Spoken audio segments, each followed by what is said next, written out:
अस्सलामुअलैकुम दोस्तों। तो कैसे हैं आप सब लोग। हम आज पढ़ने जा रहे हैं ड्रामेटिक मोनोलॉग। ड्रामेटिक मोनोलॉग जो है, जैसे कि आपको नाम से पता चल रहा है, मोनोलॉग यानी सिर्फ एक आदमी की बात। जो डायलॉग होता है उसमें दो आदमी बातें करते हैं आपस में, इसलिए उसे डायलॉग कहा जाता है। और मोनोलॉग जो है, इसमें सिर्फ एक आदमी बात करता है, यानी जो स्पीकर होता है वो। ऐसी कोई भी नज़म जिसमें सिर्फ एक आदमी बात करता है, यानी जो स्पीकर है, जो बयान कर रहा है चीज़ों को, सिर्फ वही बात करता है, उसे मोनोलॉग कहा जाता है। हम जो ड्रामेटिक मोनोलॉग पढ़ने जा रहे हैं उसका नाम है माई लास्ट डचेस। दोस्तों, अगर आपको पता लग जाए कि डचेस क्या होती है तो आपको इस नज़म का काफ़ी हद तक ओवरव्यू मिल जाएगा। जैसे बादशाह की बीवी को मलिका कहा जाता है, वैसे ड्यूक की बीवी को डचेस कहा जाता है। अब जो ड्यूक है वो बरतानिया में एक रैंक है। जैसे किंग होता है, उसकी बीवी क्वीन। अब किंग जो है, ये बंदे का नाम किंग नहीं होता बल्कि उसका रैंक किंग होता है। इसी तरह जो ड्यूक है उसकी बीवी को डचेस कहा जाता है। ये जो ड्रामेटिक मोनोलॉग है माई लास्ट डचेस, ये लिखा है रॉबर्ट ब्राउनिंग ने। तो चलें पढ़ते हैं और देखते हैं कि इसमें ऐसा क्या है।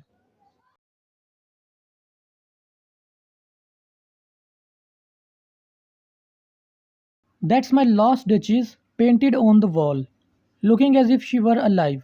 दोस्तों, इसमें जो ड्यूक है वो मुखातिब है किसी अननोन बंदे से। वो कह रहा है कि ये मेरी लास्ट डचेस है, यानी मेरी आखिरी बीवी जो है वो ये है, पेंटेड ऑन द वॉल, जिसकी पेंटिंग दीवार पर लगाई गई है, looking as if she were alive, और ऐसा लगता है जैसे ये अभी ज़िंदा है। यानी वो पेंटिंग इतनी रियलिस्टिक है कि उसे देखकर ऐसे लगता है कि ये कोई पेंटिंग नहीं बल्कि ये रियल में उसकी जो डचीज़ है वो खड़ी है यहाँ पे। I call that piece a wonder. मैं इसे हैरत का एक नमूना समझता हूँ या कहता हूँ। Now फ्रापेंडोल्फ hands worked busily a day and there she stands. दोस्तों, फ्रापेंडोल्फ वो आदमी है, वो पेंटर जिसने ये पेंटिंग बनाई है। ड्यूक कह रहा है कि जो फ्रापेंडोल्फ है उसके हाथों ने दिन भर मेहनत की इसे बनाने में, और उसके बाद अब ये यहाँ पर मौजूद है। Wilt please you sit and look at her. क्या मेहरबानी करके आप बैठेंगे और इसे देखेंगे। I said Fra Pandolf by design. मैंने फ्रापेंडोल्फ का नाम आपको फ़ौरन बता दिया। For never read strangers like you that pictured countenance the depth and passion of its earnest glance. कि जो भी शख्स, जो भी स्ट्रेंजर इस पेंटिंग को देखता है वो यही सवाल करता है कि इसे किसने बनाया और इसमें जो डेप्थ और पैशन है उसकी मुस्कुराहट में वो कैसे लाया गया। दोस्तों, कॉन्टिनेंस का मतलब है फेशियल एक्सप्रेशन, यानी इस पेंटिंग में जो रियलिस्टिक फेशियल एक्सप्रेशंस दिखाए गए हैं वो कैसे लाए गए इसमें। But to myself they turned since none puts by the curtain I have drawn for you but I. इसमें ड्यूक बता रहा है कि सिर्फ मैं ही वो शख्स हूँ जिसे इजाज़त है इसके सामने वाले पर्दे हटाने की। दोस्तों, इससे पता ये चलता है कि जो पेंटिंग है उसके आगे एक पर्दा लटका हुआ है जिसको देखने के लिए वो पर्दा हटाना पड़ता है। तो ड्यूक कह रहा है कि मेरी इजाज़त के बगैर कोई भी शख्स ये पर्दा नहीं हटा सकता। And seems as they would ask me if they durst. और लोग, ऐसा लगता है कि मुझसे ये सब चीज़ें पूछने की हिम्मत नहीं करते, लेकिन वो जानना चाहते हैं, इसलिए ड्यूक खुद ही ये सब कुछ उन्हें बता देता है। जैसे ड्यूक अभी इस अननोन पर्सन को सारी पीछे की बातें बता रहा है कि ये पेंटिंग किसने बनाई और ये पेंटिंग है किसकी वगैरह, ये सब बातें। How such a glance came there. Glance मतलब कहते हैं कि चेहरे पे जो मुस्कुराहट होती है या खुशी होती है वो। हो सच अ ग्लैंस केम देयर मतलब उसके चेहरे पर, यानी डचीज़ के चेहरे पर ये मुस्कुराहट कैसे आई जो इस वक्त पेंटिंग में नज़र आ रही है। So not the first are you to turn and ask thus. तुम ये पहले शख्स नहीं हो जो ये जानना चाहते हो, सर। अब ये जो ड्यूक है ये उस अननोन बंदे को सर कह के मुखातिब कर रहा है। It was not her husband's presence only. ये इस वजह से नहीं था कि उसका हस्बैंड यानी ड्यूक उसके करीब था। दोस्तों, वो कहना ये चाह रहा है कि जो पेंटिंग के अंदर जो डचीज़ मुस्कुरा रही है उसके चेहरे पे जो ग्लैंस है वो इस वजह से नहीं था कि उसका हस्बैंड यानी मैं उसके करीब था।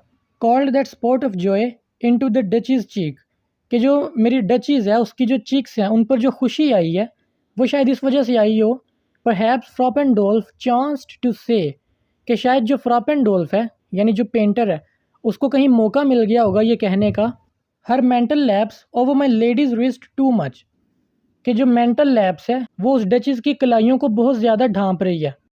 और paint must never hope to reproduce the faint half flush that dies along her thought. या शायद पेंटर ने यह कहा हो कि जो आपकी खूबसूरती है उसे मैं पेंट के ज़रिए बयान नहीं कर पाऊँगा। हाफ फ्लश कहते हैं आधा मुस्कुराना यानी आधा शर्माना। Such stuff was courtesy, she thought, and cause enough for calling up that spot of joy. उसने सोचा होगा, यानी जो डचीज़ है, उसने सोचा होगा कि इसने मेरी तारीफ़ की है और इतना जो है वो काफ़ी है डचीज़ के चेहरे पर मुस्कुराहट लाने के लिए। दैट स्पॉट ऑफ जॉय मतलब खुशी की एक लहर उसके चेहरे पर लाने के लिए इतना काफ़ी है। शी हैड अ हार्ट, उसका जो दिल था, हाउ शैल आई से, मैं कैसे ये बयान करूँ, टू सून मेड ग्लैड, वो बहुत जल्द खुश हो जाता। टू ईजिली इम्प्रेस्ड, वो बहुत जल्दी मान जाती। She liked what ever she looked on, वो उस हर चीज़ को पसंद करती जिस चीज़ को वो देखती। And her looks went everywhere, और वो हर चीज़ को देखती, यानी उसकी नज़रें हर तरफ घूमती। Sir, it was all one, उसके लिए ये सब बराबर था। My favour at her breast, the dropping of the daylight in the west. अब उसके लिए क्या बराबर था कि जब कोई ड्यूक उसे कोई तोहफा देता, फेवर एट हर ब्रेस्ट का मतलब ये है कि उसे गले में पहनने के लिए कोई चीज़ देता, जैसे कोई सोने की चेन हो सकती है और कुछ हो सकता है, कि अगर वो उसे कोई देता, या उसके बरक्स the dropping of the daylight in the west, या अगर मगरिब में कोई सूरज गुरूब हो रहा होता, ये दोनों चीज़ें उसके लिए बराबर थीं। यानी दोस्तों अगर आप देखें तो हस्बैंड का दिया हुआ एक कीमती तोहफा और दूसरी तरफ मगरिब में सूरज गुरूब होते देखना, इन दोनों में बहुत फ़र्क है। वो कहता है कि उसको इनके फ़र्क की पहचान ही नहीं थी। जिस तरह वो मगरिब में सूरज गुरूब होता देखकर खुश होती, इसी तरह मेरा दिया हुआ तोहफा भी देखकर खुश होती, मतलब उसमें कोई फ़र्क ना रखती। The bough of cherries, some officious fool broke in the orchard for her, the white mule she rode with round the terrace. Duke कह रहा है कि अगर कोई बेवकूफ़ सा आदमी या मुलाजिम उसको एक चेरीज़ की शाख तोड़कर ला के दे देता उस गार्डन में से जहाँ पे वो जाकर सवारी किया करती थी म्यूल की, तो वो बहुत खुश हो जाती। All and each would draw from her alike the approving speech, तो उसके लिए वो तमाम चीज़ें जो हैं वो एक ही बराबर थी। मेरा गिफ्ट देना, मगरिब में सूरज गुरूब होता देखना, या किसी बेवकूफ़ आदमी से एक चेरीज़ की शाख लेना, उसके लिए सब एक बराबर था। और ब्लश एट लीस्ट, यानी वो शर्मा देती, अगर वो खुश ना भी होती तो कम से कम शर्मा देती। शी थैंक्ड मैन, वो लोगों का शुक्रिया अदा करती, गुड, जो कि अच्छी बात है। But thanked somehow, I not know how, लेकिन वो जिस तरह कहा करती थी शुक्रिया, इस तरह नहीं कहना चाहिए था। As if she ranked my gift of 900 years old name with anybody's gift, वो कहता है कि मैंने उसे एक तोहफ़ा दिया अपने नाम का। जैसा कि आपको पता है जब शादी हो जाती है तो जो लेडी होती है उसके साथ अपने हस्बैंड का नाम जुड़ जाता है। वो कहता है जो मेरा फैमिली नेम है जो 900 साल पुराना है वो उसके नाम के साथ लगा, जो कि एक तोहफ़ा था। तो ये तोहफ़ा किसी भी एड़े गहरे तोहफे के साथ कंपेयर नहीं किया जा सकता। Who would stoop to blame this sort of trifling, अब कौन उसे ब्लेम करे उसकी इस तरह की हमाकतों पर। दोस्तों स्टूप का मतलब होता है किसी चीज़ को एक्सप्लेन करना। अब जो ड्यूक है वो चीज़ों को एक्सप्लेन नहीं करना चाहता, वो समझता है कि उसकी एक शान है और उसकी शान के मुताबिक वो चीज़ों को एक्सप्लेन नहीं करता। वो चाहता है कि ऐसे ही उसकी डचेस समझ जाए कि वो क्या चाहता है। Even had you skill in speech, अगर तुम्हारे पास स्किलफुल स्पीच की पावर हो तब भी, विच आई हैव नॉट, और जो कि मेरे पास नहीं है।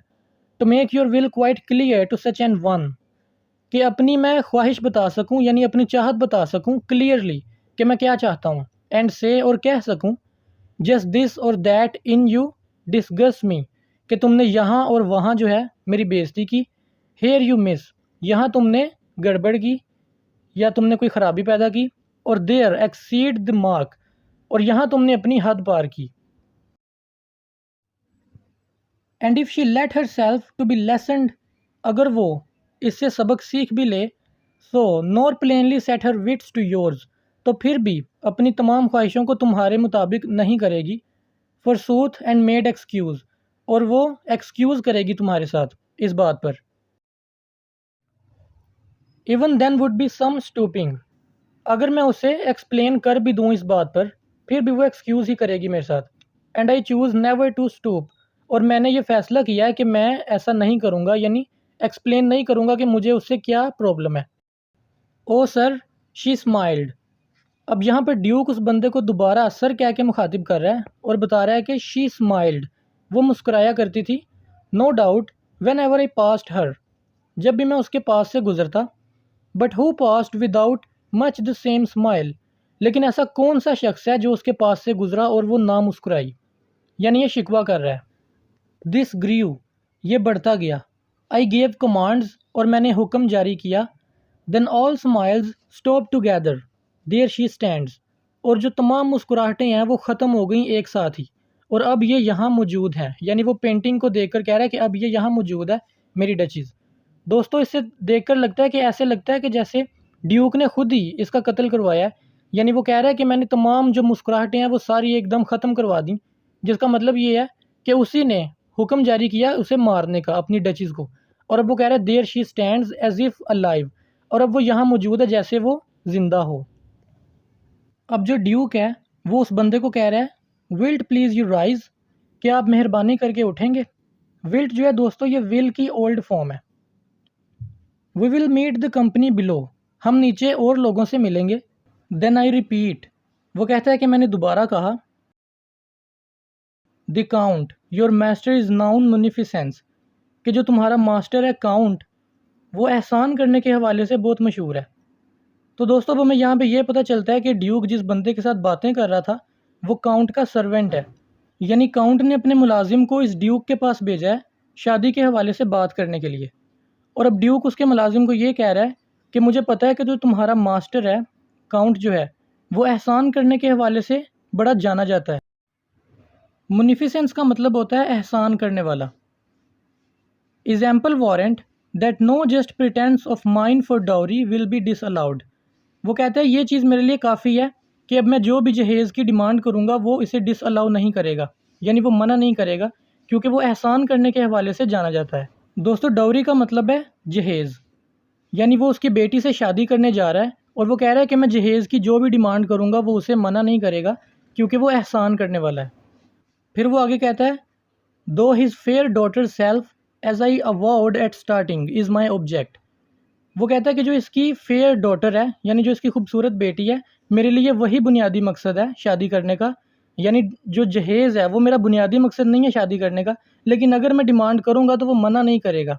अब अगर आप देखें तो ये जो ड्यूक है ये थोड़ा सा लालची है, क्योंकि एक तरफ तो ये कह रहा है कि मैं जो भी डिमांड करूँगा जहेज़ की उसे मना नहीं किया जाएगा, और दूसरी तरफ ये कह रहा है कि मेरा जो बुनियादी मकसद है वो जहेज़ नहीं है बल्कि वो उसकी बेटी है जिससे मैं शादी करने जा रहा हूँ।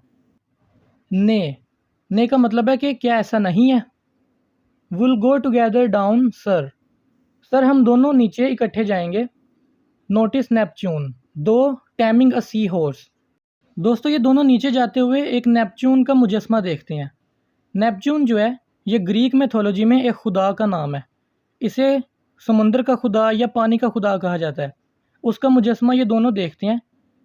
दो टैमिंग अ सी हॉर्स, ये जो है सी हॉर्स को सुधार रहा होता है, यानी जो नेपच्यून है ना उसका मुजस्मा इस तरह बनाया गया है कि एक सी हॉर्स को वो सुधार रहा होता है। टैमिंग का मतलब है सुधारना। Though are rarity which Claus of Innsbruck cast in bronze for me, अब ड्यूक बताता है कि ये मुजस्मा किसने बनाया है। वो कहता है कि जो इंस्ब्रक का जो क्लॉज है उसने ये मुजस्मा बनाया है, और ये मुजस्मा ब्रॉन्ज मेटल से बनाया गया है, और उसने ये ख़ास मेरे लिए बनाया है।